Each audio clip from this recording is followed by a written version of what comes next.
আল্লাহর কাছে তওবা করেন। ও মালিক, দুনিয়ার মোহাব্বত দূর করে দাও, আখিরাতের মোহাব্বত অন্তরে ঢুকায়া দাও। কারণ দুনিয়ার মোহাব্বত নিয়ে যদি কবরে যাও, কবর দুই পাশের মাটির ছাপ আসবে, জাহান্নামের আগুনে কবর ভরে যাবে। হাসরের ময়দানে আযাবের কোনো শেষ নাই। এরে আল্লাহর বান্দা, যুবক কবির বাবাজি, ও পর্দার আড়ালের মা, টুপির কারণে মাথা নষ্ট না, দাড়ির কারণে সম্মান কমে নাই।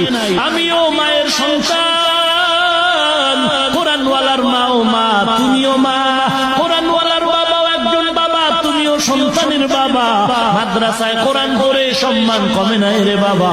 দেখো আমগো মাদ্রাসায় খবর নাও, কত র্যাবের ছেলে কোরআন পড়ে, আর্মির ছেলে কোরআনের হাফেজ, ডিসির ছেলে কোরআনের হাফেজ, এসপি সাহেবের ছেলে কোরআন পড়ে। কারণটা কি? বলে দুনিয়ার সব কামাই করলাম, কবরে যাওয়ার পরে কোনো কামাই করতে পারলাম না।